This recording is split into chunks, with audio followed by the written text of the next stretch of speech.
मेरे साथ है मखदूम शहाबुद्दीन, वो शख्स जो हम जवानों के लिए और पूरे पाकिस्तान के जवानों के लिए एक इंस्पिरेशन के तौर पे सामने आया है, जो हक पर डट रहा है और हक के लिए आवाज़ उठा रहा है। आज की कार्रवाई के बारे में आप क्या कहेंगे? जी बहुत बहुत शुक्रिया, thank you for your kind remarks. और मैं समझता हूँ कि अगर आपकी वजह से कोई इंस्पायर हो तो मैं समझता हूँ कि आपकी ज़िंदगी का मकसद पूरा हो जाता है, तो ये अल्लाह ताला का करम ही है।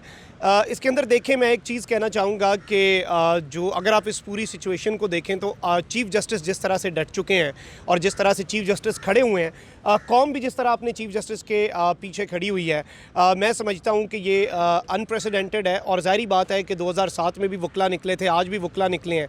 शाहराह दस्तूर के ऊपर अभी भी यहाँ पे प्लेकार्ड्स लगे हुए हैं, मैं देख रहा हूँ कहीं पे लिखा है नेशन स्टैंड्स विद कॉन्स्टिट्यूशन, कहीं पे अपने चीफ़ जस्टिस के साथ इज़हार यकजहती के प्लेकार्ड्स हैं।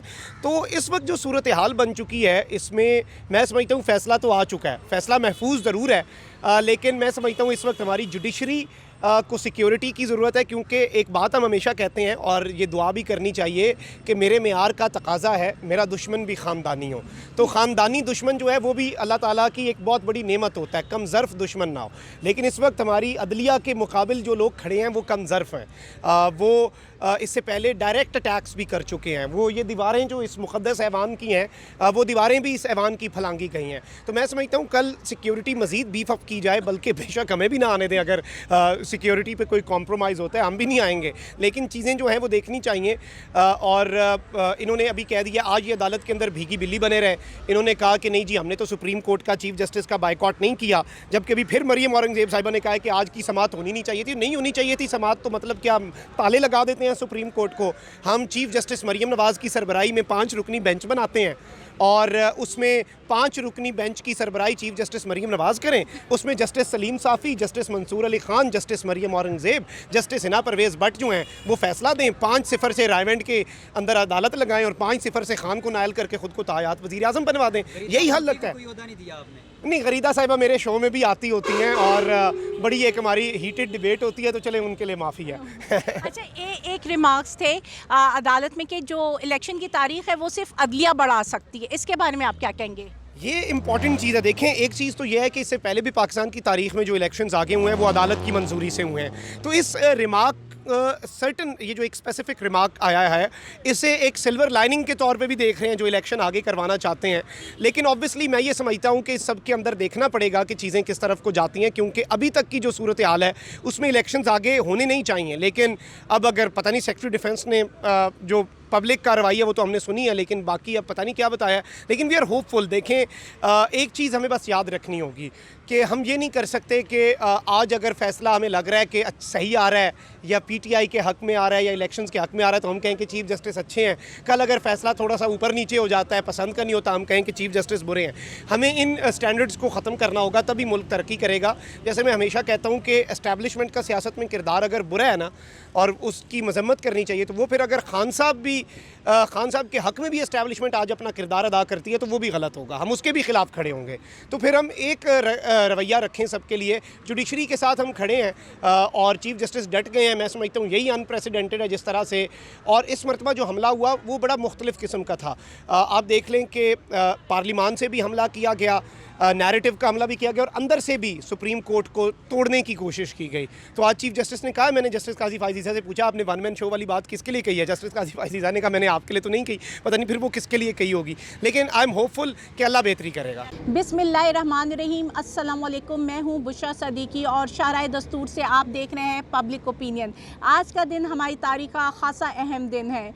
कई हलचल हुई सारा दिन, वकला भी यहाँ पे इस्लामाबाद की जीनत बने रहे, दूर दूर से वकला यहाँ पे आए हुए थे। लोगों ने भी, सिविल सोसाइटी ने भी उनका भरपूर साथ दिया, क्योंकि आज वो देख रहे हैं कि पाकिस्तान की तारीख का अहम दिन, ये मुल्क आगे बढ़ता है, तसादुम का शिकार होता है, इलेक्शन की तरफ जाता है या फिर इमरजेंसी लगती है। क्योंकि पॉलिटिकल पार्टीज़ तो अपने पत्ते खेल रही हैं। इमरान खान कह चुका है या तो तरकिया या फिर म्यांमार।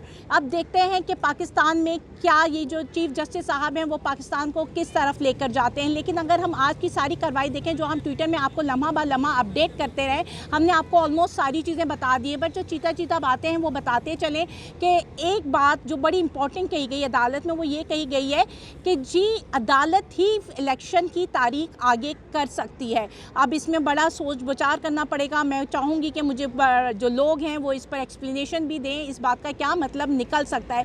बाकी जो हमारे सेक्रेटरी दफ़ा भी आए, सेक्रेटरी ख़जाना भी आए, उनसे भी यही बात करते रहे कि यार बजट कैसे नहीं है, आप तनख्वाहों में कट लगा दो, आप कुछ कर दो, बजट तो निकल सकता है। 20 अरब कोई इतनी बड़ी बात तो खरबों के बजट में अगर हम 20 अरब रुपये निकाल दें तो कोई बड़ी बात ना होगी। इसी तरह जब सेक्रेटरी दफ़ा आए तो सेक्रेटरी दफ़ा ने कहा कि जी मैं आपको कुछ बातें चैम्बर में बता सकता हूँ। उन्होंने कहा भाई खुलकर यहाँ पे बात करो, आधी बातें तो हमें पता ही है, तो ऐसी कौन सी दहशतगर्दी है। और साथ में उन्होंने बड़ी इंपॉर्टेंट बात की कि ये सिर्फ एक आर्मी तो नहीं होती ना हमारी फ़ोर्स में, हमारी नेवी भी होती है, हमारी एयर फोर्स भी होती है। तो और फिर दूसरी बात उन्होंने ये की कि यार हमारे रिटायर्ड जवानों नौजवानों से बात की जा सकती है, आप उनको ऑन बोर्ड ले सकते हो, आप उनको तानियात कर सकते हो।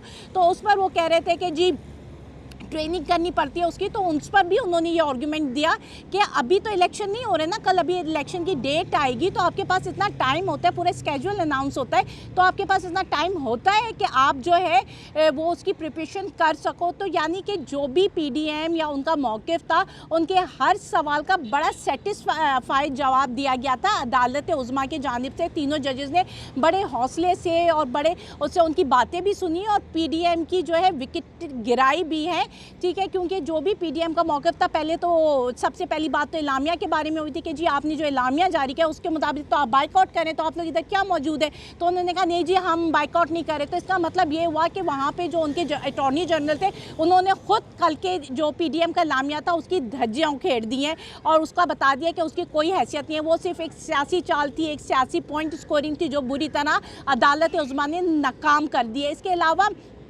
जस्टिस साहब ने कहा भी है कि मैं काजी ईज़ा फ़ाइज़ से मिला हूँ और जाहिर सी बात है इसमें कोई बड़ी भाई वो जजेज़ हैं, सुप्रीम कोर्ट के जजेज़ हैं, वो मिलकर बैठेंगे, बातचीत भी करेंगे। इसमें इशू बनाना क्या है, ये तो आप ख़ास करके ये नैरेटिव बिल्डअप कर रहे हो ना लोगों में कि जी देखें जजेज़ में इख्तलाफ है, जबकि आज तो सारे जजेज़ मिल बैठे हैं। और सुनने में आया कि वो जो 15 जजेज़ थे वो भी सारे पाकिस्तान से यहाँ बुला लिए गए थे और उनसे भी मुलाकातें हुई। तो इसका मतलब ये है कि चीफ जस्टिस ने एक बड़ा क्लियर पैगाम दिया है कि हमारे जजेज़ के दरमियान कोई इख्तलाफात नहीं है जो आप नैरेटिव बिल्डअप करना चाह रहे हो। दूसरी तरफ जो उनके वकील कादिर थे साहब थे, उन्होंने खुद ये कन्वे कर दिया है अता बंदियाल साहब को कि जी आपकी आजकल सोशल मीडिया पे बहुत धूम है। तो इसका मतलब है कि वो उन्होंने कन्वे कर दिया है अता बंदियाल साहब को कि लोग आपकी सपोर्ट में खड़े हुए हैं, बाहर मौजूद हैं। तो अता बंदियाल साहब मैं ये कहूँगी इस बारे में, यहाँ पे तो आपका बड़ा मोराल बूस्टअप होना चाहिए कि आवाम आपकी तरफ देख रही है। जिस तरह आपने कहा था ना कि जी अवाम सुप्रीम कोर्ट के दरवाजे पे खड़ी, उसका दरवाज़ा खटखटा रही है, तो आपको उनकी बात से अंदाज़ा हो गया होगा कि सारी अवाम, पूरा मुल्क, पूरा पाकिस्तान आपकी तरफ देख रहा है, आपके फ़ैसले की तरफ देख रहा है। वो फ़ैसला जो आप आज महफूज कर चुके हैं और कल सुनाया जाएगा। अब देखते हैं कि फ़ैसला किस मोड़ पे जाता है और इस तरह जो दूसरी पार्टीज़ हैं, पीडीएम है, उस फैसले को लेकर या जितनी भी पॉलिटिकल पार्टियाँ हैं जो स्टेक होल्डर हैं इसकी, उनका क्या रिस्पॉन्स आता है। और सबसे बड़ा रिस्पॉन्स पीडीएम का देखना है और आज की जितनी भी समात हुई है, देखते हैं कि अब कितनी प्रेस कॉन्फ्रेंसेस पीडीएम के जानिब से होती हैं। बाकी जो वहाँ पे मुकालमे हुए वो सारे ट्विटर में आप सुन चुके हैं, बाकी लोग भी कोट कर चुके हैं। तो हमने बस ये मेन पॉइंट दिया क्योंकि अब सुप्रीम कोर्ट भी बंद हो चुकी है, लोग अपने घरों में जा रहे हैं, पुलिस वगैरह थक चुके हैं पूरी रात की ड्यूटीज़ दे देकर। वो जो सारे वकला थे हमारे आसपास हैं वो भी अब पैकअप कर रहे हैं क्योंकि वो सहरी के टाइम से अपने घरों से निकले हुए थे। सारा दिन उन्होंने सड़कों पर गुजारा है, सुप्रीम कोर्ट के बाहर गुजारा है। लेकिन दाद देंगे सबके हौसलों की कि सब आइन और कानून के साथ खड़े हैं। सबको इस बात का यकीन है कि मुल्क में इंसाफ जब तक कायम नहीं होगा मुल्क तरक्की नहीं कर सकता। इसलिए आइन की पासदारी के लिए पूरा मुल्क, पूरी कौम यकजा है और यही मैसेज चीफ जस्टिस ने भी दिया है कि सारे फैसले आइन और कानून के मुताबिक होंगे।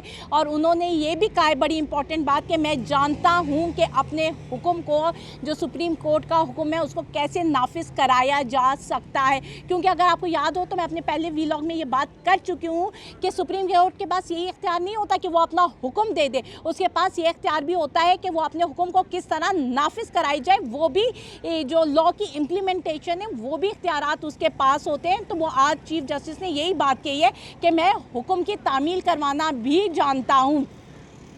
तो उनके मुकालमे से पता तो चलता है कि फ़ैसला क्या आने वाला है, क्योंकि फ़ैसला तो ये होना था कि इलेक्शंस 90 दिन में होने हैं कि नहीं, क्या इलेक्शन कमीशन तारीख आगे बढ़ा सकती है कि नहीं, क्योंकि सवाल तो मेन यही था जिस पर पिटीशन दायर हुई, जिस पर पूरी बहस होनी थी, जो कभी सो मोटो की तरफ निकल गई तो कभी फुल कोर्ट बेंच की तरफ निकल गई। लेकिन असल में मकसद तो यही था, ये डिफाइन करना था क्या इलेक्शन कमीशन इलेक्शन की डेट आगे कर सकती है कि नहीं कर सकती है। अब देखते हैं इस पर कल क्या फ़ैसला आता है। तब तक के लिए क्योंकि सब लोग अपने अपने घरों पे जा रहे हैं, शहराए दस्तूर से इस दस्तूर और आइन की पासदारी हो, इस दुआ के साथ बुशरा सदीकी को इजाज़त दीजिए। अल्लाह हाफिज़।